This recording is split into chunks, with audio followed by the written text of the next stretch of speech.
나는 50대 초반의 평범한 한국 여자였다. 남편과는 몇 년 전에 이혼했고 그 뒤로는 딸과 둘이 살았다. 딸은 나보다 훨씬 더 밝고 더 당당하고 더 현대적인 아이였다.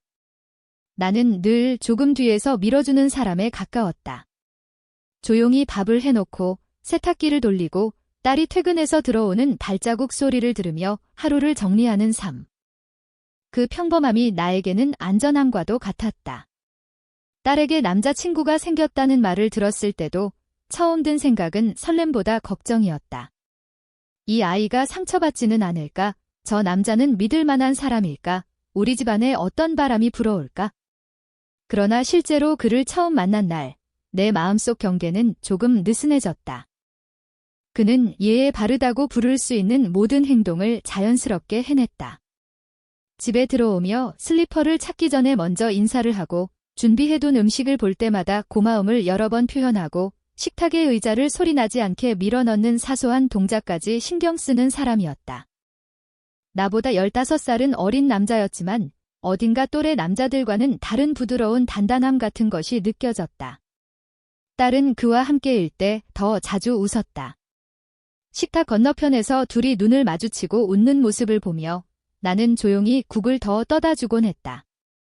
딸의 웃음이 커질수록 내 마음 한쪽도 이상하게 가벼워졌다.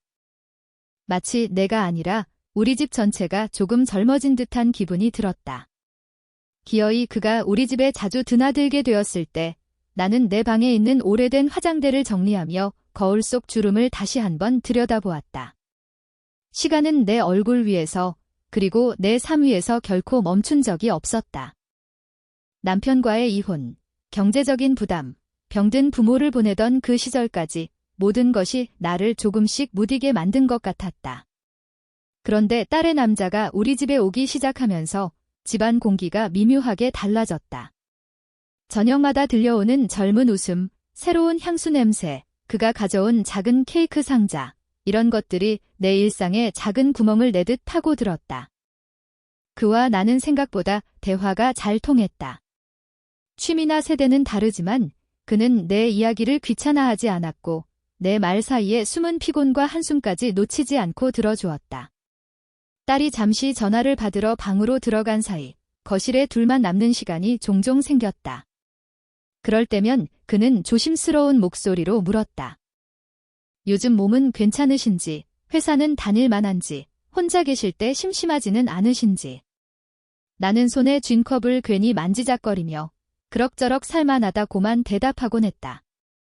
마음속 깊은 곳에서는 오랜만에 누군가 나에게 순수한 관심을 보인다는 사실이 조금 낯설고 조금 따뜻했다.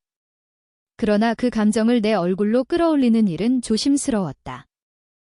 나는 어디까지나 엄마였고 그는 어디까지나 딸의 남자친구였다. 이 단순한 사실이 우리 사이에 선을 그어주고 있다고 믿고 싶었다. 어느 날 딸이 갑자기 야근을 하게 되어 약속 시간을 바꾸게 된 일이 있었다. 원래 우리 집에서 3시 저녁을 먹기로 했지만 딸이 회사에서 늦는다는 연락을 보내왔다. 나는 어색하니 오늘 약속을 미루자고 했지만 그는 이미 동네까지 와 있었다며 그냥 들러서 인사만 하고 가겠다고 했다. 그 말을 듣고도 나는 별 대수롭지 않게 생각했다. 어차피 잠시 차라도 마시고 가겠지? 그날 저녁, 집안은 유난히 조용했다. 텔레비전도 켜지 않은 채 부엌에서 나는 끓는 물소리만이 공기를 채우고 있었다. 문이 열리고 익숙한 그의 발자국이 현관을 지나 거실로 들어왔다. 딸이 없는 집에 그와 나 둘만 있다는 사실이 순간적으로 이상하게 느껴졌지만 나는 일부러 평소처럼 웃으며 차를 내왔다.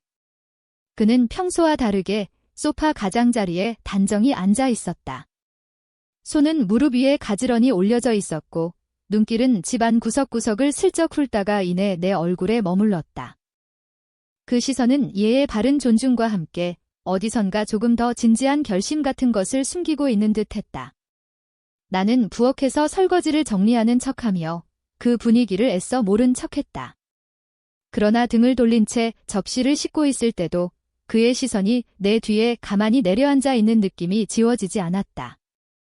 아무 말 없이 접시를 하나하나 씻어 말려두는 동안 내 마음은 이상하게 빨라졌다. 딸이 없는 오늘, 그는 왜 굳이 여기까지 왔을까? 그저 예의 때문일까? 아니면 다른 이야기가 있는 걸까?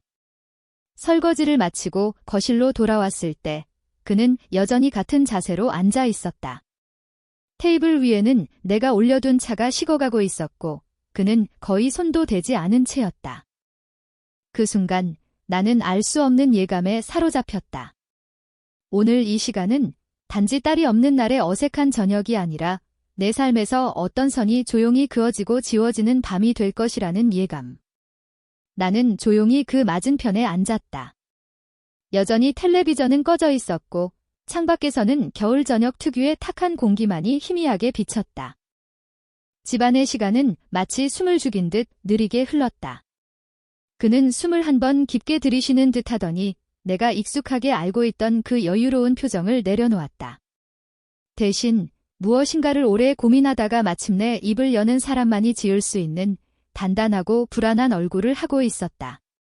그 순간에도 나는 모든 것을 믿고 싶지 않았다.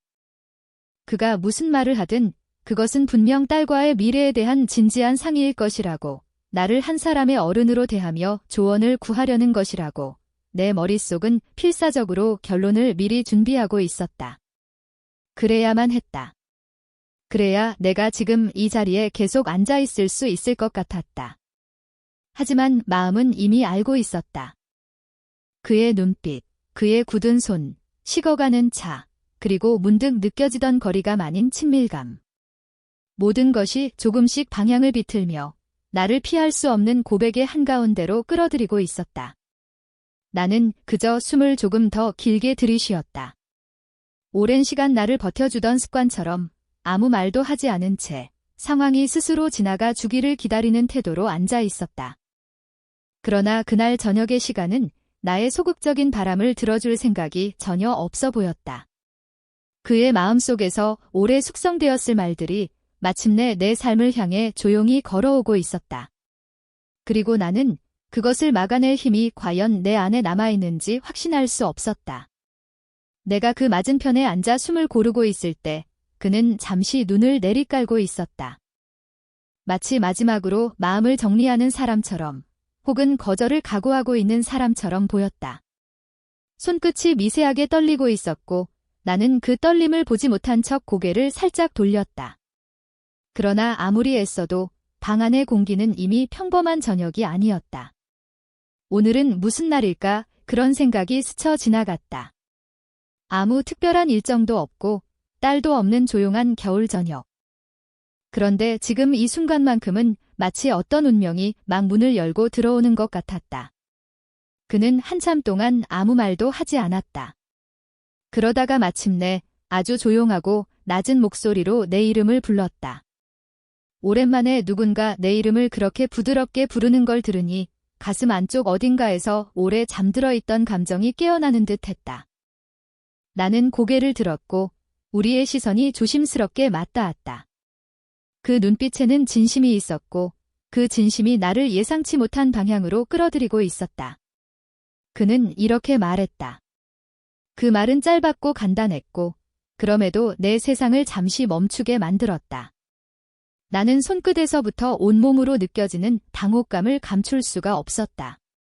숨이 조금 가빠지는 것 같았다. 순간적으로 내가 잘못 들은 건 아닐까 생각했다. 아니면 그가 농담을 하는 걸까? 그러나 그의 표정에는 그 어떤 가벼움도 없었다. 오히려 너무도 진지하고 너무도 망설임 없는 눈빛이었다. 그는 다시 한번 아주 천천히 말을 이었다. 이제는 피할 수 없었다. 그는 딸과의 관계가 더 이상 진전되지 못한 이유가 무엇인지 고백했다. 딸을 아끼지만 사랑의 방향은 처음부터 잘못되어 있었다고. 그리고 그가 진심으로 마음을 둔 사람은 따로 있었다고. 그 따로 있는 사람이 바로 나라고. 나는 어리둥절함에 잠시 숨이 멎었다. 겨울 저녁인데도 이마에 식은 땀이 맺히는 것 같았다. 그는 내 표정을 읽고 있었고 그 눈빛에는 두려움과 바람, 그리고 감히 말하기 힘든 확신이 동시에 얽혀 있었다. 나는 소파의 팔걸이를 꽉 잡았다. 마치 지금 내가 흔들리면 모든 것이 무너질 것 같았다. 그의 고백은 오래된 거울에 금이 가듯 내 삶의 평범한 질서를 순식간에 깨뜨렸다. 나는 어떻게 반응해야 할지 몰랐다. 내 딸의 남자. 내가 엄마로서 마땅히 지켜야 할 선, 그러나 동시에 내 마음 한구석에서 아주 작은 목소리가 들렸다. 이렇게 누군가에게 여자로서 원하는 사람으로 불린 게 대체 얼마나 오래된 일인가? 나는 그저 숨만 깊게 들이쉬며 앉아 있었다. 말이 나오지 않았다. 그는 잠시 고개를 숙였다가 다시 내게 시선을 돌렸다. 그리고 가장 중요한 말을 조용히 꺼냈다. 그는 나와 결혼하고 싶다고 했다. 딸이 아니라 나와. 왜냐하면 내가 그에게 소중해졌고 내가 없으면 미래를 그릴 수 없다고 했다. 그 말은 나의 오랜 고독과 남편과 헤어진 뒤에 텅 빈 시간들 위로 천천히 내려앉았다. 나는 흔들렸다. 그의 사랑 고백 때문이라기보다 그 고백이 내 안에 이미 굳어져 있던 감정의 문을 건드렸기 때문이다. 나는 그와 마주 앉아 있으면서도 내 삶의 지난 10년이 파노라마처럼 스쳐 지나가는 느낌을 받았다. 딸을 위해 살았던 시간들. 여자로서의 나를 잠시 잊고 살았던 날들. 밤마다 침대 머리맡에서 혼자 듣던 시계 소리. 그가 건넨 말은 단순한 고백이 아니라 마치 내 삶을 다시 흔들어 보라고 하는 초대장 같았다. 그러나 나는 쉽게 대답할 수 없는 사람이다. 특히 내가 빠지면 안 되는 선을 알고 있을 때는 더욱. 그래서 나는 그저 조용히 앉아 있었다. 그는 잠시 내 대답을 기다리는 듯 했지만 결국 내 침묵에서 무언가를 읽은 듯한 표정이 되었다. 그 침묵은 거절도 수락도 아니었다. 그저 혼란스러운 마음이 정리될 때까지 잠시 멈춰있는 시간일 뿐이었다. 그는 자리에서 조용히 일어나 잠시 창가로 걸어갔다. 겨울 저녁의 어두운 창문이 그의 옆모습을 비추고 있었다. 그 순간 나는 처음으로 그의 뒷모습을 딸의 남자가 아닌 한 남자의 모습으로 바라보게 되었다. 그리고 이상하게도 그 모습은 낯설지 않았다. 아니, 어쩌면 너무 자연스럽게 느껴졌다. 그 사실이 오히려 더 무서웠다. 그날 밤, 내 마음은 조용히 흔들리기 시작했다. 그 흔들림은 작았지만 분명했다. 그리고 나는 알고 있었다. 이 밤이 끝나면 우리 셋 중 누구의 삶도 다시는 예전으로 돌아가지 못할 것이라는 걸. 그날 이후 며칠 동안 나는 스스로를 피하듯 조용히 지냈지만 마음속에서는 그의 고백이 계속 울렸다. 딸에게, 세상에게, 그리고 스스로에게 어떤 답을 내려야 하는지 알 수 없었지만 한 가지는 분명했다. 나는 오랫동안 잊고 지냈던 여자로서의 나를 다시 마주하게 되었고 그의 진심은 나를 흔들어 놓기에 충분했다. 결국 나는 그를 다시 집으로 불러 조심스럽게 마주 앉았고 아주 작은 목소리로 이렇게 말했다. 인생은 한 번뿐이라서, 그리고 나도 행복해지고 싶어서 이제는 나 자신을 먼저 생각해 보려 한다고.